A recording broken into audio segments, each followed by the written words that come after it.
या हमारा लाइफ़स्टाइल बिल्कुल जीवन शैली बदल ही चुकी है। जिम में जाने का शौक, बच्चों में अपने शरीर को सुडौल बनाने का शौक, फिर उसके ऊपर कुछ ऐसी प्रोटीन्स, स्टेरॉइड्स का वो सेवन करते हैं, जिससे आगे चलकर उनको नुकसान होता है।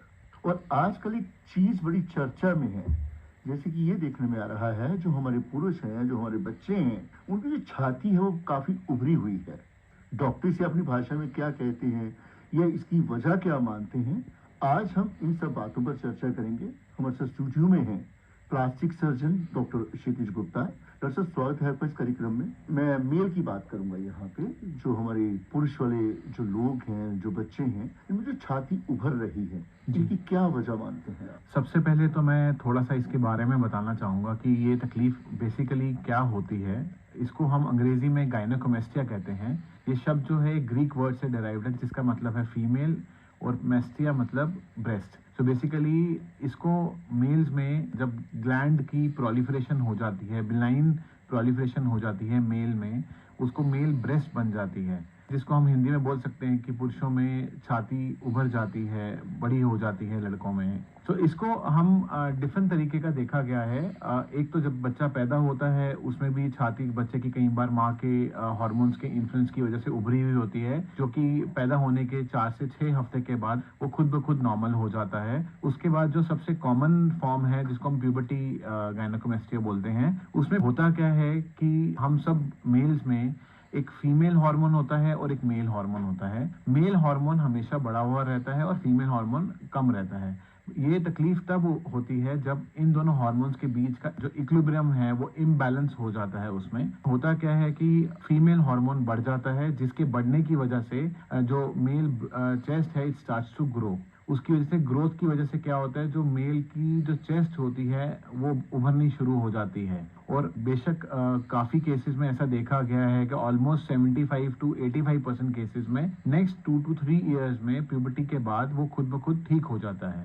बट कई मेल्स में उसके बाद भी रहता है और उसके फिर आगे डिफरेंट तरीके से इलाज करने पड़ते ये हैं। जो संतुलन बिगड़ता है, ये किन कारणों से बिगड़ता है? सर बेसिकली अगर आप इसको हार्मोनल इम्बैलेंस का एज इट इज़ कोई फिक्स्ड कारण नहीं है, बट जस्ट ये इम्बैलेंस जो हो जाता है उसका कोई नोन कोई कारण नहीं है। ये कभी भी किसी भी मेल में हो सकता है। क्या कभी ऐसा भी है, बड़ी सारी बीमारी को आज हम हेरिडिटी से जोड़ते हैं जी। कि अगर आपके पुराने बुजुर्गों में ऐसी कोई बीमारी रही है तो आगे होने की संभावना बढ़ जाती है, जी। ऐसा भी इसमें कुछ है? सर कुछ स्टडीज हैं जो रेयरली बोलती हैं कि ऐसा देखा गया है कि जहाँ पर अगर ऊपर फैमिली में किसी को हेरिडिटरी, किसी को बड़ों को रहा होगा, बच्चों में भी होने के चांसेस रहते हैं, बट काफी रेयर है वैसा। जैसा आपने कहा कि ये अपने आप ही मतलब ठीक भी हो जाता है, जी। तो क्या जो बच्चे किशोरावस्था में होते हैं, जिनकी छाती उभरी हुई होती है, उन्हें किसी किस्म के कोई इलाज की जरूरत होती है, या आप कहते हैं कि नहीं, आप 2-2.5 साल इंतजार कीजिए, हो सकता है अपने आप ही ठीक हो जाए? जी। पहले 2-3 साल तो हम इंतजार करते हैं, बच्चों में कोई ट्रीटमेंट नहीं करते, उसको अंडर ऑब्जर्वेशन रखते हैं, और अगर उसके बाद भी अगर वो रहे तो फिर हम उसके बाद उनके हार्मोनल एस्ट्रोजन की आपने बात हाँ, की है, ये बिल्कुल। बेसिकली अगर आप इसमें देखेंगे, एक तो हमने जो कारण पकड़ा कि हार्मोनल इम्बैलेंस है, उसके अलावा भी और भी कई कारण हैं। मेजॉरिटी केसेस में 80 to 90% केसेस में हार्मोनल इम्बैलेंस ही एक सबसे मेजर कारण है। उसके अलावा और भी कारण हैं। अगर जैसे देखेंगे कि ओबेसिटी एक सबसे बड़ा कारण बनता है आफ्टर हार्मोनल इम्बैलेंस। उसमें भी होता क्या है कि जब बच्चा ओबीज होता है, फैट ज्यादा होता है बॉडी में और ज्यादा जंक फूड लेते हैं, उसमें भी ऐसा होता है कि बॉडी में ईस्ट्रोजन हार्मोन की प्रोडक्शन बढ़ जाती है, जिसकी वजह से फिर से चेस्ट ग्रो कर जाती है और वापस से छाती का उभरना शुरू हो जाता है। साथ ही साथ फैट की भी डिपोजिशन चेस्ट में होती ही है। उसके अलावा कई ऐसी दवाइयां हैं, जैसे कि बड़ों में अगर देखा जाए, बड़ों में भी इसकी प्रेवलेंस है, जैसे कि किडनी की तकलीफ वाले लोग हैं, लिवर की तकलीफ वाले लोग हैं, या कई लोगों ने स्टीरॉइड्स लेने पड़े उनको डिफरेंट बीमारियों के लिए, या जिन्होंने कई एंटी एंड्रोजन्स लिए हैं, और सिंड्रोम है जिसको हम क्लाइनफेल्टर सिंड्रोम बोलते हैं, और ऐसे कई और भी कारण हैं जिनकी परसेंटेज ऑफ केसेस काफी कम है, बट ये भी ऐसे केसेस हैं जिनमें गायनेकोमेस्टिया की तकलीफ देखी जाती है। दूसरा आपने कहा ना कि कुछ उनको मना करते हैं या कुछ और भी कारण रहते हैं, जैसे मोटापा आपने कहा, या कुछ और वजह हो सकती है। मैंने शुरू में जिक्र किया था, जो बच्चे जिम में जाते हैं, जी।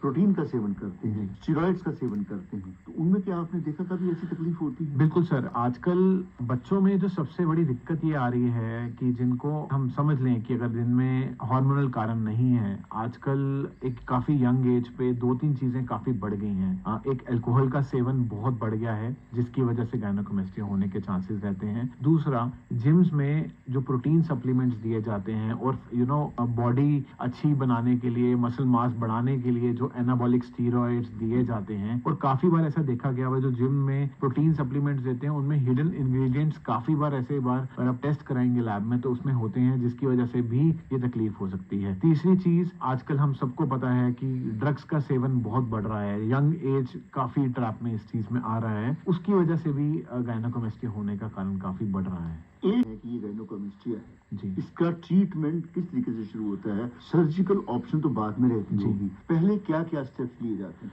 सर बेसिकली अगर हम इसका इलाज करना शुरू करते हैं, सबसे पहले तो हम उनको डायग्नोज करते हैं, उनके हार्मोनल टेस्ट करवाते हैं और उनके और भी कुछ लिवर के पैरामीटर्स हो गए, किडनी के पैरामीटर्स हो गए, वो हम चेक करते हैं। अगर तो हार्मोनल एक कारण है तो हम उनको कुछ हार्मोनल टेस्ट, अगर कुछ उनमें एबनॉर्मेलिटी आती है तो उसके मुताबिक उसकी कुछ दवाइयाँ दी जाती हैं ताकि एटलीस्ट अगर हम बाद में अगर सर्जरिकल ट्रीटमेंट भी कर रहे हैं तो उनमें रिकरेंस नहीं होना चाहिए वापस, ताकि हम अगर उनकी छाती अगर हम वापस से ठीक कर देंगे तो अगर हम हार्मोनल एक कारण रहेगा अंदर तो उनको वापस से रिकरेंस हो सकती है, उनको वापस से छाती का उभरना हो सकता है। तो उसके लिए कुछ हार्मोन के टेस्ट है, जैसे एंटी ईस्ट्रोजन रहते हैं। हम बेसिकली ऐसा सजेस्ट करते हैं कि अगर किसी का एक हार्मोनल कारण निकल रहा है तो उस केस में हम एक एंडोक्रिनोलॉजिस्ट की हेल्प लेते हैं और एंडोक्रिनोलॉजिस्ट के अकॉर्डिंगली ही उनका हार्मोन का इलाज होता है और उसके बाद सर्जिकली ट्रीट किया जाता है। ऐसा नहीं है कि आपने सप्लीमेंट दिए, उनका बैलेंस बनाया और वो ठीक हो गया? सर उसमें काफी कम केसेस देखे हैं। ऐसा मेरा तजर्बा ये है कि जिन केसेस में एक बार गायनेकोमेस्टिया की वजह से उभरी हुई छाती बन जाती है,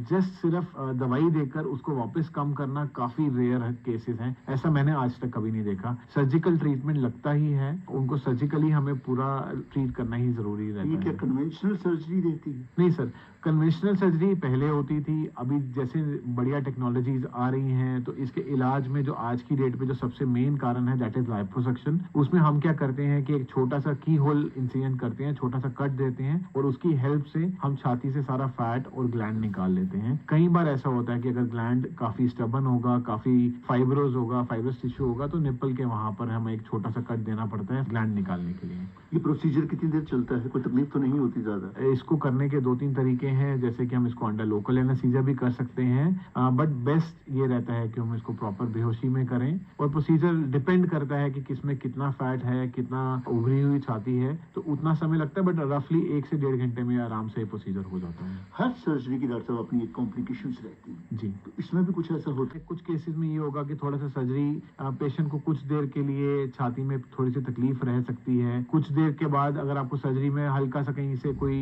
अंदर कलेक्शन हो सकती है, क्योंकि फैट को जब भी आप निकालेंगे तो कई बार रिएक्शनरी फ्लूइड इकट्ठा हो सकता है। पर देन एज इट इज ये एक बड़ी प्लीजिंग सर्जरी है, आप कर दें। उसके बाद पेशेंट को एक प्रेशर गारमेंट, जैसे कि टाइट गारमेंट जैसा पहनना पड़ता है, जैसे कि हम फीमेल्स में देखते हैं बॉडी शेपर्स पहनते हैं, वैसे ही चेस्ट के एक शेपर्स रहते हैं, वो पहन के रखना पड़ता है। उसके बाद ऐसी तकलीफें बहुत ही कम हो जाती हैं, मतलब लेस देन 5% आप बोल सकते हो, जो कि बहुत रेयर होगा। मतलब 100 में 2-3 केसेस में आपको ऐसी चीज तो दिखेगी। पोस्ट ऑपरेटिव केयर क्या है? पोस्ट ऑपरेटिव केयर में मेजरली ये रहता है कि हमें एक टाइट प्रेशर गारमेंट पहनना पड़ता है अगले 3 से 6 महीने के लिए। स्लोली एंड ग्रेजुअली हम पेशेंट को एक्सरसाइजेस स्टार्ट करते हैं, जो कि एक समय के बाद डिफरेंट केसेस में डिफरेंट तरीके से डिसाइड किया जाता है कि किस समय कौन सी एक्सरसाइजेस शुरू करनी है। बट देन पेशेंट सर्जरी के बाद लाइपोसक्शन एक प्रोसीजर इतना अच्छा कंफर्टेबल प्रोसीजर है कि अगर अच्छे इंस्ट्रूमेंट से, अच्छी मशीन से किया जाए तो प्रोसीजर के अगले दिन से ही चलना फिरना और अपनी normal activities, basic day to day activities पूरी कर सकते हैं। मतलब हमारे केसेस में हमने देखा गया है कि विद इन अ वीक आप अपनी normal day to day routine activities, अपना जॉब, अपना वर्क सब कुछ शुरू कर सकते हैं। बेरियाट्रिक सर्जरी से मिलती जुलती है? नहीं सर, बेरियाट्रिक सर्जरी एक डिफरेंट सर्जरी है। ये बेसिकली बाहर की जो लेयर है फैट की लेयर में ही एंटर करते हैं और वहीं से सब कुछ निकाल देते हैं।